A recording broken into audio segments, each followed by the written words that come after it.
యెహోషువ 5వ అధ్యాయము. వారు దాటుచుండగా ఇశ్రాయేలీయుల ఎదుట నుండి యెహోవా యొర్దాను నీళ్లను ఎండచేసిన సంగతి యొర్దానుకు పడమటి దిక్కుననున్న అమోరీల రాజులందరూ సముద్రమునొద్దనున్న కనానీల రాజులందరూ వినినప్పుడు వారి గుండెలు చెదిరిపోయెను. ఇశ్రాయేలీయుల భయము చేత వారికిక ధైర్యమేమీ లేకపోయెను. ఆ సమయమున యెహోవా, రాతికత్తులు చేయించుకొని మరలా ఇశ్రాయేలీయులకు సున్నతి చేయించుము అని యెహోషువకు ఆజ్ఞాపింపగా, యెహోషువ రాతికత్తులు చేయించుకొని సున్నతిగిరి అను స్థలము దగ్గర ఇశ్రాయేలీయులకు సున్నతి చేయించెను. యెహోషువ సున్నతి చేయించుటకు హేతువేమనగా, ఐగుప్తులో నుండి బయలుదేరిన వారందరిలో యుద్ధ సన్నద్ధులైన పురుషులందరూ ఐగుప్తు మార్గమున అరణ్యములో చనిపోయిరి. బయలుదేరిన పురుషులందరూ సున్నతి పొందిన వారే కాని ఐగుప్తులో నుండి బయలుదేరిన తర్వాత అరణ్య మార్గమందు పుట్టిన వారిలో ఎవరునూ సున్నతి పొందియుండలేదు. యెహోవా మనకు ఏ దేశమును ఇచ్చెదనని వారి పితరులతో ప్రమాణము చేసెనో, పాలు తేనెలు ప్రవహించు ఆ దేశమును తాను వారికి చూపింపనని యెహోవా ప్రమాణము చేసి ఉండెను గనుక, ఐగుప్తులో నుండి వచ్చిన ఆ యోధులందరూ యెహోవా మాట వినకపోయినందున వారు నశించు వరకు ఇశ్రాయేలీయులు 40 సంవత్సరములు అరణ్యములో సంచరించుచూ వచ్చిరి. ఆయన వారికి ప్రతిగా పుట్టించిన వారి కుమారులు సున్నతి పొందియుండలేదు గనుక వారికి సున్నతి చేయించెను. ఏలయనగా మార్గమున వారికి సున్నతి జరగలేదు. కాబట్టి ఆ సమస్త జనము సున్నతి పొందుట తీరిన తరువాత తాము బాగుపడు వరకు పాళెములోని తమ చోట్ల నిలిచిరి. అప్పుడు యెహోవా, నేడు నేను ఐగుప్తు అవమానము మీ మీద నుండకుండా దొరిలించి వేసియున్నాను అని యెహోషువతో అనెను.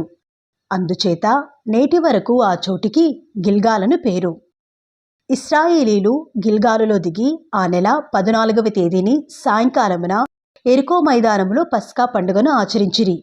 పస్కా పోయిన మరునాడు వారు ఈ దేశపు పంటను తినిరి. ఆ దినమందే వారు పొంగకయు వేచబడియునున్న భక్ష్యములను తినిరి. మరునాడు వారు ఈ దేశపు పంటను తినుచుండగా మన్నా మానిపోయెను. అటు తరువాత ఇశ్రాయేలీయులకు మన్నా దొరకకపోయెను. ఆ సంవత్సరమున వారు కనాను దేశపు పంటను తినిరి. యెహోషువ యెరికో ప్రాంతముననున్నప్పుడు అతడు కన్నులెత్తి చూడగా, దూసిన కత్తి చేత పట్టుకొనియున్న ఒకడు అతని ఎదుట నిలిచిండెను. యెహోషువ అతని ఎద్దుకు వెళ్ళి, నీవు మా పక్షముగానున్నవాడవా, మా విరోధుల పక్షముగానున్నవాడవా అని అడుగగా, అతడు, కాదు, యెహోవా సేనాధిపతిగా నేను వచ్చియున్నాను అనెను. యెహోషువ నేలమట్టుకు సాగిలపడి నమస్కారము చేసి, నా ఏలినవాడు తన దాసునికి సెలవిచ్చినదేమి అని అడిగాను. అందుకు యెహోవా సేనాధిపతి, నీవు నిలిచియున్న ఈ స్థలము పరిశుద్ధమైనది, నీ పాదరక్షలను తీసివేయుము అని యెహోషువతో చెప్పగా, యెహోషువ అలాగు చేసెను. యెహోషువ 6వ అధ్యాయము. ఆ కాలమున ఇశ్రాయేలీయుల భయము చేత ఎవడనూ వెలుపలికి పోకుండాను లోపలికి రాకుండాను యెరికో పట్టణము ద్వారము గట్టిగా మూసివేయబడెను. అప్పుడు యెహోవా యెహోషువతో ఇట్లనెను, చూడుము, నేను యెరికోను దాని రాజును పరాక్రమము గల శూరులను నీ చేతికి అప్పగించుచున్నాను. మీరందరూ యుద్ధ సన్నద్ధులై పట్టణమును ఆవరించి ఒకమారు దాని చుట్టూ తిరగవలెను. అలాగూ 6 దినములు చేయిచూ రావలెను. 7 యాజకులు పొట్టేలు కొమ్ము బూరలను పట్టుకొని ముందుగా నడువవలెను. 7వ దినమున మీరు 7 మారులు పట్టణము చుట్టూ తిరుగుచుండగా ఆ యాజకులు బూరలను ఊదవలెను. మానక ఆ కొమ్ములతో వారు ధ్వని చేయుచుండగా మీరు బూరల ధ్వని వినునప్పుడు జనులందరూ ఆర్భాటముగా కేకలు వేయవలెను. అప్పుడు ఆ పట్టణ ప్రాకారము కూలును గనుక జనులు తమ ఎదుటికి చక్కగా ఎక్కుదురు అనెను.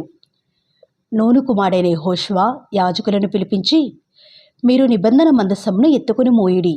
7 యాజకులు యెహోవా మందసమునకు ముందుగా పొట్టేలు కొమ్ము బూరలను 7 పట్టుకొని నడువవల్లని వారితో చెప్పాను.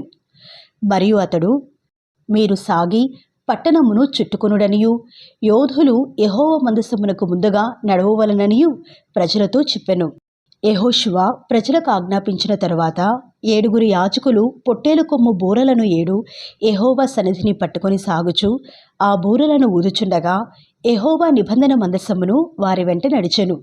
యోధులు బూరలను ఊదుచున్న యాజకులకు ముందుగా నడిచిరి. దండు వెనకటి భాగము మందసము వెంబడి వచ్చెను. యాజకులు వెళ్ళుచు బూరలను ఊదుచుండిరి. మరియు యెహోషువ మీరు కేకలు వేయుడని నేను మీతో చెప్పు దినము వరకు మీరు కేకలు వేయవద్దు. మీ కంఠధ్వని వినబడనీయవద్దు. మీ నోట నుండి ఏ ధ్వనియూ రావలదు. నేను చెప్పునప్పుడే మీరు కేకలు వేయవల్లని జనులకు ఆజ్ఞ ఇచ్చెను. అట్లు యెహోవా మందసము ఆ పట్టణమును చుట్టుకొని ఒకమారు దాని చుట్టూ తిరిగిన తరువాత వారు పాళెములో చొచ్చి రాత్రి పాళెములో గడిపిరి. ఉదయమున యెహోషువ లేవగా యాజకులు యెహోవా మందసమును ఎత్తుకొని మోసిరి. 7 యాజకులు పొట్టేలు కొమ్ము బూరలను 7 పట్టుకొని నిలువక యెహోవా మందసమునకు ముందుగా నడుచుచు బూరలు ఊదుచూ వచ్చిరి. యోధులు వారికి ముందుగా నడిచిరి. దండు వెనకటి భాగము యెహోవా మందసము వెంబడి వచ్చెను. యాజకులు వెళ్ళుచు బూరలు ఊదుచూ వచ్చిరి. అట్లు 2వ దినమున వారొక మారు పట్టణం చుట్టూ తిరిగి పాళెమునకు మరల వచ్చిరి. 6 దినములు వారు అలాగు చేయిచూ వచ్చిరి. 7వ దినమున వారు ఉదయమున చీకటితోనే లేచి 7 మారులు ఆ ప్రకారముగానే పట్టణం చుట్టూ తిరిగిరి. ఆ దినమున మాత్రమే వారు 7 మారులు పట్టణము చుట్టూ తిరిగిరి. 7వ మారు యాజకులు బూరలు ఊదగా యెహోషువ జనులకు ఇలాగూ ఆజ్ఞ ఇచ్చెను. కేకలు వేయుడి, యెహోవా ఈ పట్టణమును మీకు అప్పగించుచున్నాడు. ఈ పట్టణమును దీనిలోనున్నది యావత్తును యెహోవా వలన శపింపబడెను. రాహాబు అనే వేశ్య మనము పంపిన దూతలను దాచిపెట్టెను గనక ఆమెయు ఆ ఇంటనున్న వారందరినూ మాత్రమే బ్రతుకుదురు. శపింపబడిన దానిలో కొంచెమైనను మీరు తీసుకునిన ఎడల మీరు శాపగ్రస్తులై ఇశ్రాయేలీయుల పాళెమునకు శాపము తెప్పించి దానికి బాధ కలుగుజేయుదురు గనుక శపింపబడిన దానిని మీరు ముట్టకూడదు. వెండియు బంగారును ఇత్తడి పాత్రలను ఇనుప పాత్రలను యెహోవాకు ప్రతిష్ఠితములగును. వాటిని యెహోవా ధనాగారములో నుంచవలెను. యాజకులు బూరలు ఊదగా ప్రజలు కేకలు వేసిరి. ఆ బూరల ధ్వని వినినప్పుడు ప్రజలు ఆర్భాటముగా కేకలు వేయగా ప్రాకారము కూలెను. ప్రజలందరూ తమ ఎదుటికి చక్కగా పట్టణ ప్రాకారం ఎక్కి పట్టణమును పట్టుకొనిరి. వారు పురుషులనేమి స్త్రీలనేమి చిన్న పెద్దలనందరినీ ఎద్దులను గొర్రెలను గాడిదలను ఆ పట్టణములోని సమస్తమును కత్తివాత సంహరించిరి. అయితే యెహోషువ ఆ వేశ్య ఇంటికి వెళ్ళి మీరు ఆమెతో ప్రమాణము చేసినట్లు ఆమెను ఆమెకు కలిగిన వారినందరినీ అక్కడి నుండి తోడుకొని రండని దేశమును వేగుచూచిన 2 మనుషులతో చెప్పగా వేగుల వారైన ఆ మనుషులు పోయి రాహాబును ఆమె తండ్రిని ఆమె తల్లిని ఆమె సహోదరులను ఆమెకు కలిగిన వారినందరినీ వెలుపలికి తోడుకొని వచ్చిరి. ఆమె ఇంటి వారినందరినీ వారు వెలుపలికి తోడుకొని ఇశ్రాయేలీయుల పాళెము వెలుపట వారిని నివసింపచేసిరి. అప్పుడు వారు ఆ పట్టణమును దానిలోని సమస్తమును అగ్నిచేత కాల్చివేసిరి. వెండిని బంగారును ఇత్తడి పాత్రలను ఇనుప పాత్రలను మాత్రమే యెహోవా మందిర ధనాగారములో నుంచిరి. రాహాబను వేశ్య ఎరికోను వేగుచూచుటకు యెహోషువ పంపిన దూతలను దాచిపెట్టియుండెను గనుక అతడు ఆమెను ఆమె తండ్రి ఇంటి వారిని ఆమెకు కలిగిన వారినందరినీ బ్రతుకనిచ్చెను. ఆమె నేటి వరకు ఇశ్రాయేలీయుల మధ్య నివసించుచున్నది. ఆ కాలమున యెహోషువ జనుల చేత శపథము చేయించి వారికి ఇలాగూ ఆజ్ఞాపించెను. ఎవడు యెరికో పట్టణమును కట్టించ పూనుకొనునో వాడు యెహోవా దృష్టికి శాపగ్రస్తుడగును. వాడు దాని పునాది వేయగా వాని జ్యేష్ఠ కుమారుడు చచ్చును. దాని తలుపులను నిలువునెత్తగా వాని కనిష్ఠ కుమారుడు చచ్చును.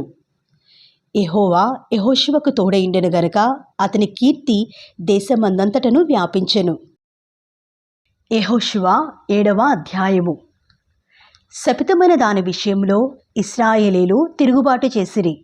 ఎట్లనగా యూదా గోత్రములో జెరహు మునిమనుమడును జబ్దీ మనుమడును కర్మీ కుమారుడునైన ఆకాను శపితము చేయబడిన దానిలో కొంత తీసుకొనెను గనుక యెహోవా ఇశ్రాయేలీయుల మీద కోపించెను. యెహోషువ మీరు వెళ్ళి దేశమును వేగుచూడుడని చెప్పి బేతేలు తూర్పు దిక్కున బేతావేను దగ్గరనున్న హాయి అను పురమునకు ఎరికో నుండి వేగుల వారిని పంపగా వారు వెళ్ళి హాయిపురమును వేగుచూచి యెహోషువ ఎద్దుకు తిరిగి వచ్చి జనులందరినీ వెళ్ళనీయకుము, 2-3 వేల మంది వెళ్ళి హాయిని పట్టుకుని వచ్చును. జనులందరూ ప్రయాసపడి అక్కడికి వెళ్ళనేలా, హాయి వారు కొద్దిగానున్నారు గదా అనిరి. కాబట్టి జనులలో ఇంచుమించు 3,000 మంది అక్కడికి వెళ్ళిరి గాని వారు హాయి వారి ఎదుట నిలువలేక పారిపోయిరి. అప్పుడు హాయి వారు వారిలో 36 మనుషులను హతము చేసిరి. మరియు తమ గవని యొద్ద నుండి షేబారీము వరకు వారిని తరిమి మొరాదులో వారిని హతము చేసిరి. కాబట్టి జనుల గుండెలు కరిగి నీరైపోయెను. యెహోషువ తన బట్టలు చింపుకొని తానును ఇశ్రాయేలీయుల పెద్దలను సాయంకాలము వరకు యెహోవా మందసమునెదుట నేల మీద ముఖములు మోపుకొని తమ తలల మీద ధూళి పోసుకొనుచు, అయ్యో ప్రభువా యెహోవా, మమ్మను నశింపచేయనట్లు అమోరీయుల చేతికి మమ్మను అప్పగించుటకు ఈ జనులను ఈ యోర్దాను నీవెందుకు దాటించితివి? మేము యోర్దాను అవతల నివసించుట మేలు. ప్రభువా కనికరించుము. ఇశ్రాయేలీయులు తమ శత్రువులెదుట నిలువలేక వెనుకకు తిరిగినందుకు నేనేమి చెప్పగలను? కనానీయులను ఈ దేశ నివాసులందరూ విని మమ్మను చుట్టుకొని మా పేరు భూమి మీద ఉండకుండా తుడిచివేసినెడలా ఘనమైన నీ నామమును గూర్చి నీవేమి చేయుదువు అని ప్రార్థింపగా యెహోవా యెహోషువతో ఇట్లనెను, లెమ్ము, నీవేళ ఇక్కడ ముఖము నేలమోపుకొందువు. ఇశ్రాయేలీలు పాపము చేసియున్నారు. నేను వారితో చేసిన నిబంధనను వారు మీరియున్నారు. శపితమైన దాని కొంత తీసుకొని దొంగిలి బొంకి తమ సామానులో దాని ఉంచుకుని ఉన్నారు. కాబట్టి ఇశ్రాయేలీలు శాపగ్రస్తులై తమ శత్రువుల ఎదుట నిలువలేక తమ శత్రువుల ఎదుట వెనుకకు తిరిగిరి. శాపగ్రస్తులైన వారు మీ మధ్య నుండకుండా మీరు వారిని నిర్మూలన చేసితేనే తప్ప నేను మీకు తోడైయుండను. నీవు లేచి జనులను పరిశుద్ధపరచి వారితో ఇలాగు చెప్పుము, రేపటికి మిమ్మును మీరు పరిశుద్ధపరచుకొనుడి. ఇశ్రాయేలీల దేవుడైన యెహోవా సెలవిచ్చినదేమనగా, ఇశ్రాయేలీలారా, మీ మధ్య శాపగ్రస్తమైనదొకటి కలదు. మీరు దానిని మీ మధ్య నుండకుండా నిర్మూలము చేయు వరకు మీ శత్రువుల ఎదుట మీరు నిలువలేరు. ఉదయమున మీ గోత్రముల వరుసను బట్టి మీరు రప్పింపబడుదురు. అప్పుడు యెహోవా ఏ గోత్రమును సూచించునో అది వంశముల వరుస ప్రకారము దగ్గరకు రావలెను. యెహోవా సూచించు వంశము కుటుంబముల ప్రకారము దగ్గరకు రావలెను. యెహోవా సూచించు కుటుంబము పురుషుల వరుస ప్రకారము దగ్గరకు రావలెను. అప్పుడు శపితమైనది ఎవని యొద్ద దొరుకునో వానిని వానికి కలిగిన వారినందరినీ అగ్నిచేత కాల్చివేయవలెను. ఏలయనగా వాడు యెహోవా నిబంధనను మీరి ఇశ్రాయేలులో దుష్కార్యము చేసినవాడు అనెను. కాబట్టి యెహోషువ ఉదయమున లేచి ఇశ్రాయేలీలను వారి గోత్రముల వరుసను బట్టి దగ్గరకు రప్పించినప్పుడు యూదా గోత్రము పట్టబడెను. యూదా వంశమును దగ్గరకు రప్పించినప్పుడు జరహీల వంశము పట్టబడెను. జరహీల వంశమును పురుషుల వరుసను దగ్గరకు రప్పించినప్పుడు జబ్దీ పట్టబడెను. అతడును అతని ఇంటి పురుషుల వరుసను దగ్గరకు రప్పింపబడినప్పుడు యూదా గోత్రములోని జరహు మునిమనుమడును జబ్దీ మనుమడును కర్మీ కుమారుడునైన ఆకాను పట్టబడెను. అప్పుడు యెహోషువ ఆకానుతో, నా కుమారుడా, ఇశ్రాయేలు దేవుడైన యెహోవాకు మహిమను చెల్లించి ఆయన ఎదుట ఒప్పుకొని నీవు చేసిన దానిని మరుగు చేయక నాకు తెలుపుమని నిన్ను వేడుకొనుచున్నాను అని చెప్పగా ఆకాను యెహోషువతో, ఇశ్రాయేలీయుల దేవుడైన యెహోవాకు విరోధముగా నేను పాపము చేసినది నిజము. దోపుడు సొమ్ములో ఒక మంచి షీనారు పై వస్త్రమును 200 తులముల వెండిని 50 తులముల ఎత్తుగల ఒక బంగారు కమ్మీని నేను చూచి వాటిని ఆశించి తీసుకుంటిని. అదిగో నా డేరా మధ్య అవి భూమిలో దాచబడి ఉన్నవి. ఆ వెండి దాని క్రింద ఉన్నది అని ఉత్తరమిచ్చి తాను చేసినదంతయు ఒప్పుకొనెను. అప్పుడు యెహోషువ దూతలను పంపగా వారు ఆ డేరా ఎద్దుకు పరిగెత్తి చూచినప్పుడు అది డేరాలో దాచబడి ఉండెను. ఆ వెండి దాని క్రింద నుండెను. కాబట్టి వారు డేరా మధ్య నుండి వాటిని తీసుకుని యెహోషువ ఎద్దుకును ఇశ్రాయేలీయుల ఎద్దుకును తెచ్చి యెహోవా సన్నిధిని ఉంచిరి.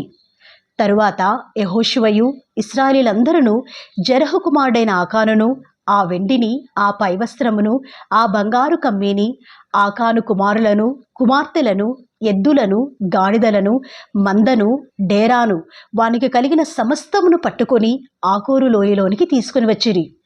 అప్పుడు యెహోషువ, నీవేళ మమ్మను బాధపరిచితివి, నేడు యెహోవా నిన్ను బాధపరచుననగా ఇశ్రాయేలీయులందరూ వానిని రాళ్లతో చావగొట్టిరి.